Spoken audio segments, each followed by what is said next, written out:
welcome to Strategic Edge, a podcast by leaders and for leaders. We're here to inform, instruct, and inspire leaders. We're going to share information about business models, about theories, but then we're also going to provide instructions. How do you apply those? How do you make them very practical? And finally, we're going to encourage you to act. My name is Ted Davis. I'll be your podcast host and your leadership coach. I have been a practitioner, a student, and a teacher of leadership now for nearly 60 years.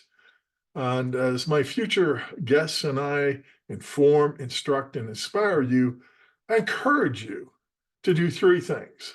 First of all, absorb what we share with you. Make it your own. Take it on. Take notes. Make it your own thoughts. Make it part of what you now believe about leadership. Number two, reflect on it. What does it mean to you? What do we affirm that you're already doing? What ideas do you pick up about how to improve? And then thirdly, we want you to commit to an action plan so you can continue to move forward. So we want you to absorb, reflect, and commit. And with that, let's start today's podcast. I am absolutely excited to introduce you, my listeners, to Major General Dustin Schultz. She is a fascinating person. I noticed her first on LinkedIn, that fount of all great people. And so started tracking your career and what you were doing. I was absolutely fascinated. Thank you for connecting to LinkedIn. But then obviously I had my podcast manager reach out and say, hey, would you join us? So thank you so much for being here today. I look forward to our conversation about leadership. Let me just highlight to folks that you're a Californian by birth. You told me you were a little bit of a tomboy growing up. One of your great pride in your life is that you graduated from the New Mexico Military Institute. That's where you got your commission in 1989.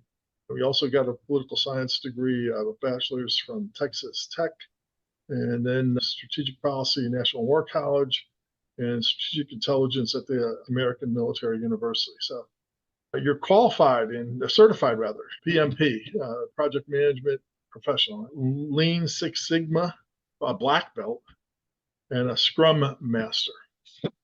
Tell us a little bit about how you got into those certifications. I thought that was a fascinating story. Well, I was put at the hub of Army innovation on the Army staff. And first of all, thank you for having me here today, Ted. This is really a unique opportunity to hopefully give people a window into who I am and not just whom they think I am. But anyways, my story with being a Scrum Master, Agile professional, Lean Six Sigma black belt, and PMP came when I was put in the Army staff, the Director of Strategic Operations, and it was about the transformation of the Army moving forward. And I realized that business had been outpacing a lot of the things we do in the military and looked at problem sets in new and unique ways. And I wanted to learn from that because I'm an avid reader and learner. And so I thought, what are the ways that business is doing this? So I did some of the binge learning that some people at the time were doing binge watching. I was doing binge learning.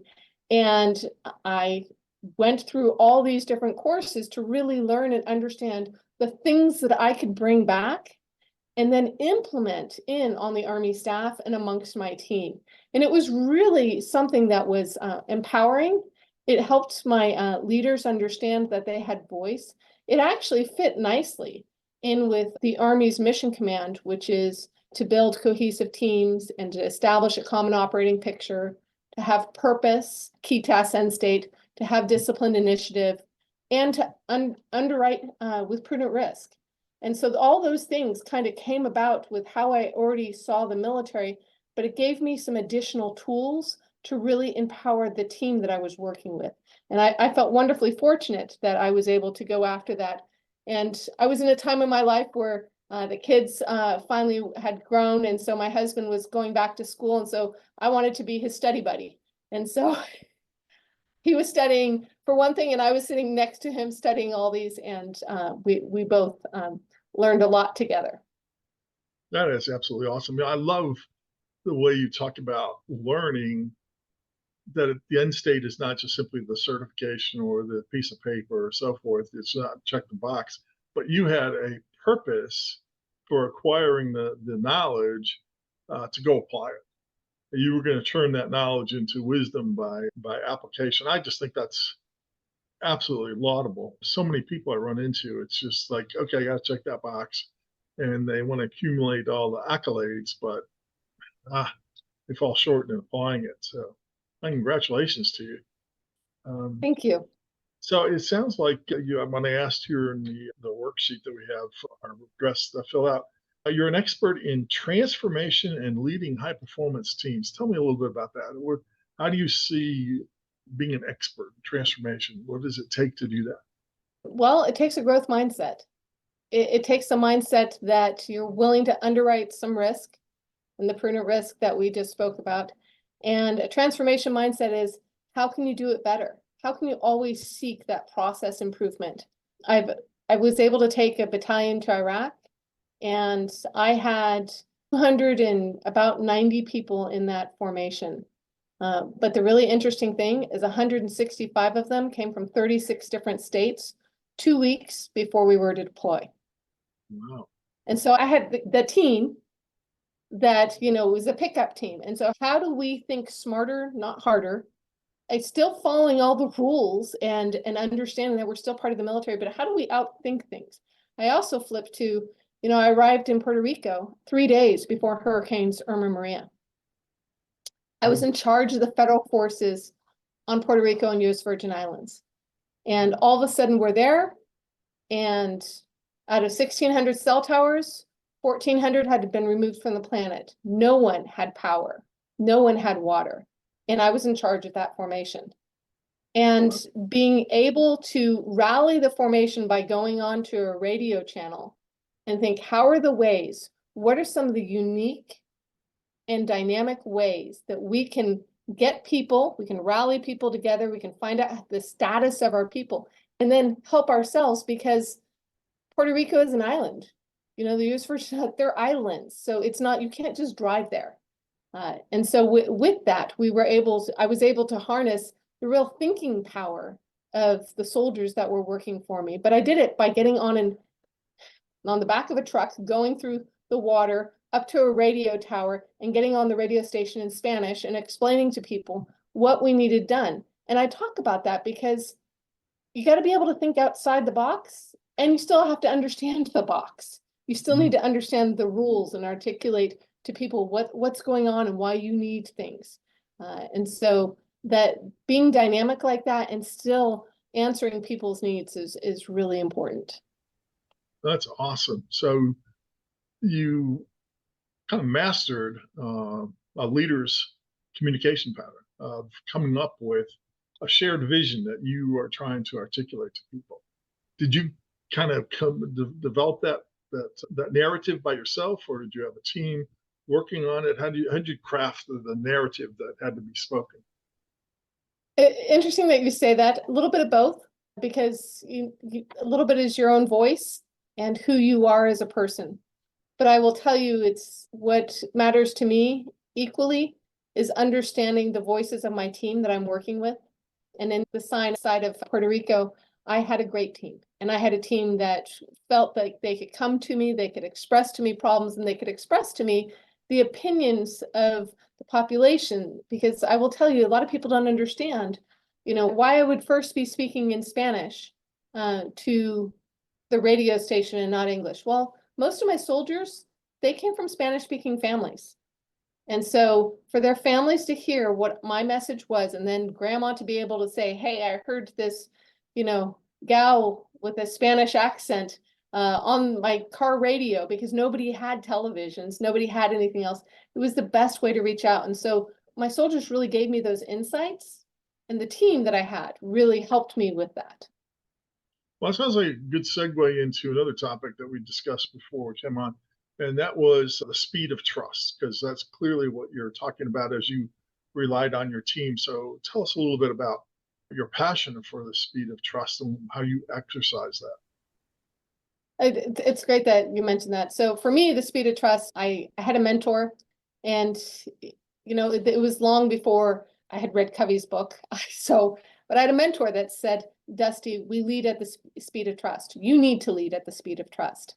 And then he also told me that I needed to be a Marplot eradicator. We'll get to that part in a second. But in reference to the speed of trust, I started with something that was simple and something that I knew well, which were the Army values, which the Army values is loyalty, duty, respect, selfless service, honor, integrity, and personal courage.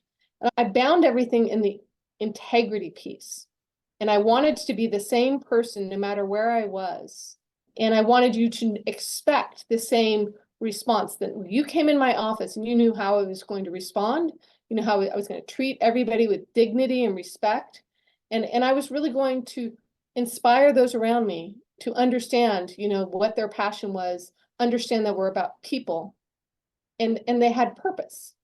And so as we dealt with that and I moved forward over time, what I found is that I was able to then anchor my speed of trust into additionally bringing the values with a concept that I regularly talk about too, which is transparency, competency, and energy. And so if you have those things, what you can do is you can work, you trust. I tried to explain this once to my daughter, who asked me, well, Mom, what do you mean by trust? And I said, well, if you trust that the road doesn't have potholes, the bridge is going to work, you can go a lot faster in your car than if you don't. I said, that relationship with people is like a roadway. With some people, you can move at light speed. And with others, you have to really explain yourself. And they have to trust that you have their best interest and the organization's best interest in mind. And so that was something that I've worked on over the years, but I've had a lot of support. As I mentioned, my daughter, my son, my husband. I have a family network that is wonderfully loving and supportive and challenging to me when they don't understand my thinking process, because I'm not a linear thinker. So I have a superpower, and it's called dyslexia. And dyslexia helps me to be a problem solver. It helps me to I think of problem sets and whole to part. And so I tell people, most people, when they do connect the dot pictures, they go from 1 to 2, 2 to 3, and then the numbers thereafter. I don't. I go from 25 to 24, and then I go 5, 6, 7, and I do pieces, and I will see the picture faster than anybody else. But I don't do it in a linear way. And so as I've dealt with that over time, I've also realized that how I talk to my family, to my team, is more in a storytelling type way and less in a kind of linear standard way. And it actually is challenging for me, because when I write an essay, sometimes I have to work harder at organizing it in a linear fashion so I can build on it as people are used to, if that makes any sense. Oh, yeah, absolutely. I think it was Ted Williams who talked about, if you don't think well, don't think much, or something. That was his exhortation. But I think one of the great lessons I learned a long time ago is that you can think well without writing well, but you cannot write well without thinking well. And so writing is absolutely a reflection of how clear you're, at least good writing that is clear, concise, and compelling. I think those are 3 C's of good written communication, but I think communication in general, you got to be clear, concise, and compelling.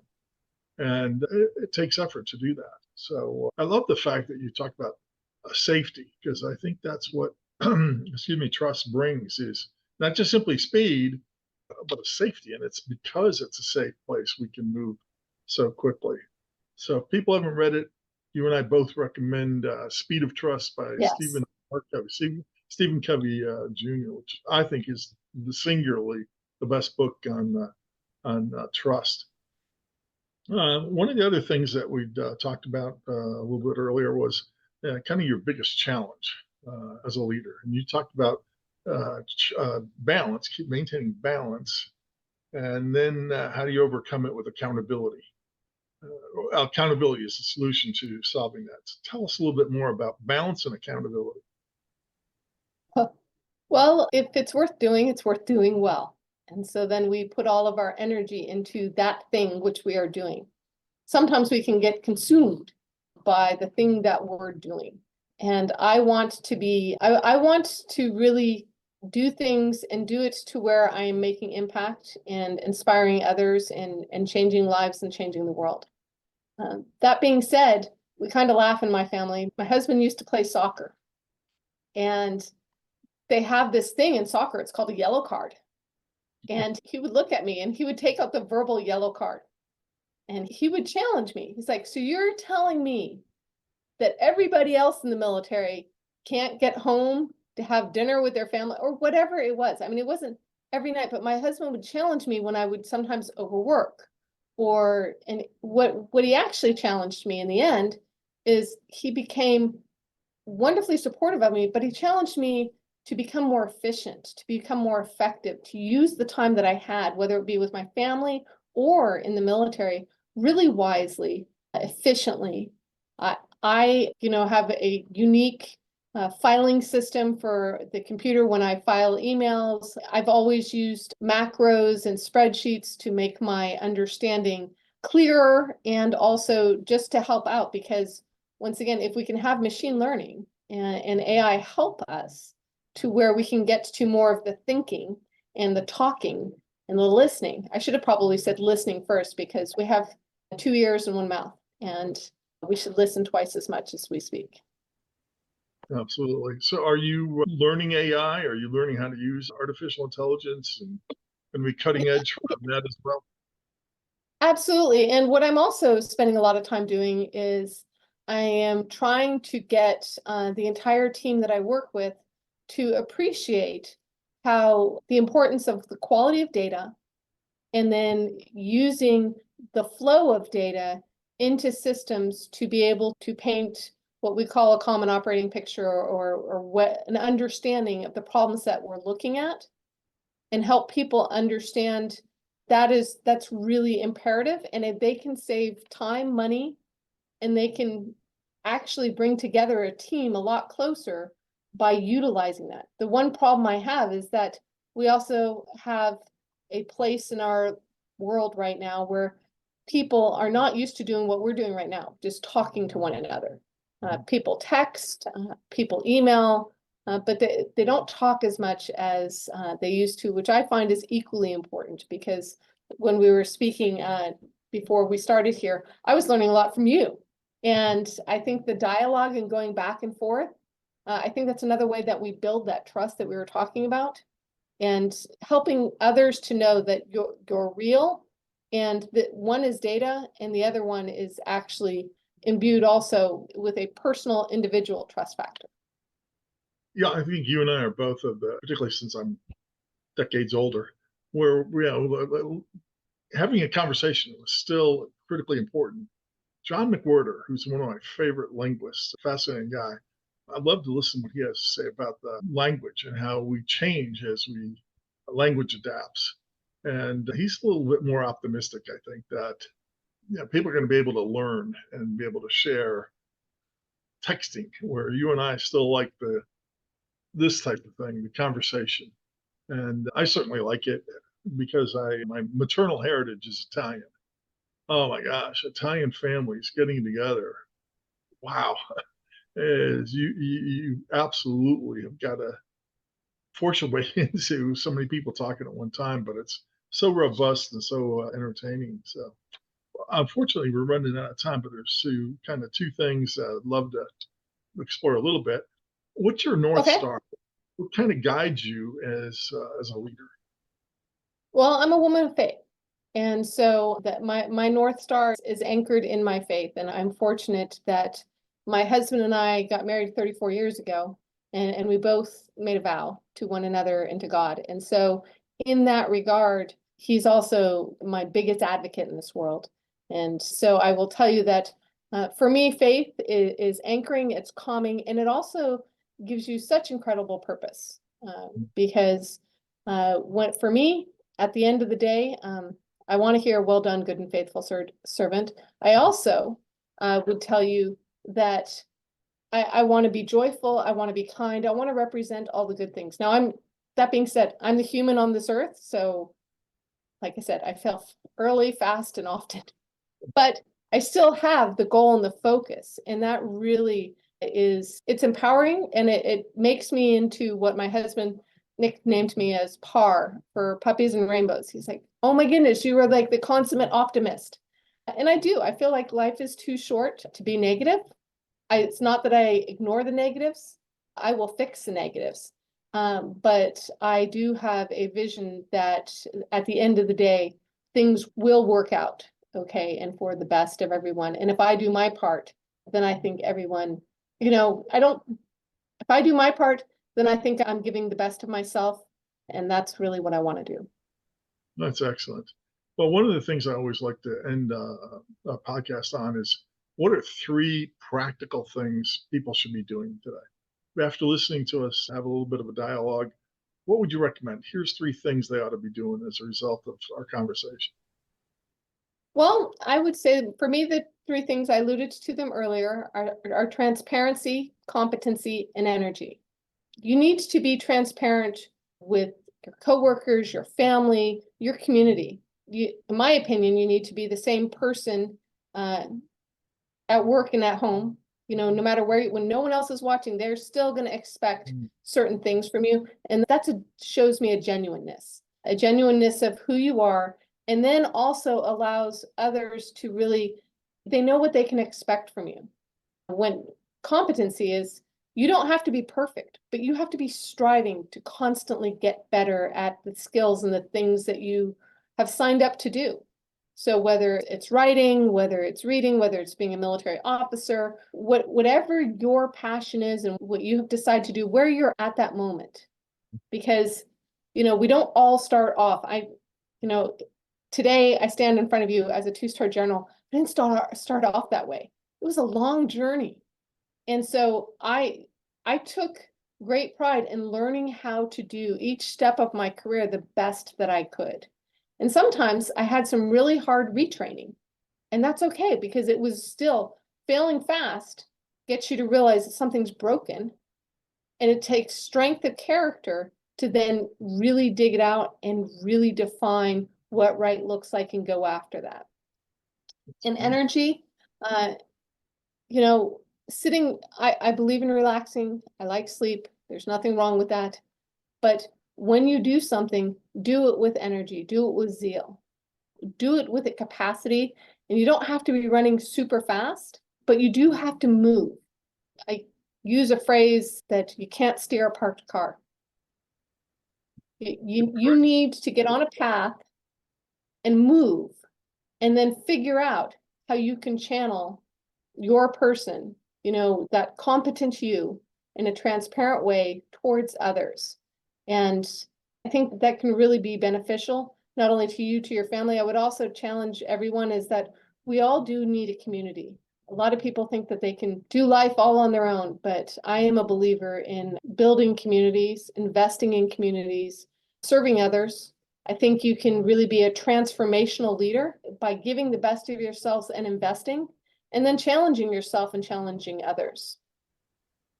Well, I want to thank you for giving us the best of yourself today in our short podcast. So this has been most enjoyable. I hope maybe down the road we can do it again. And I know you got I'd like that, Ted.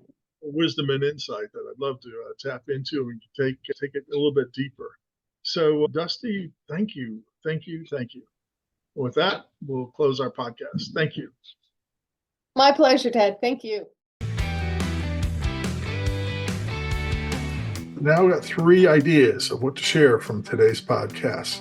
So again, what I'd like for you to be able to do is take those ideas, make them your own, reflect on them. What do they mean to you?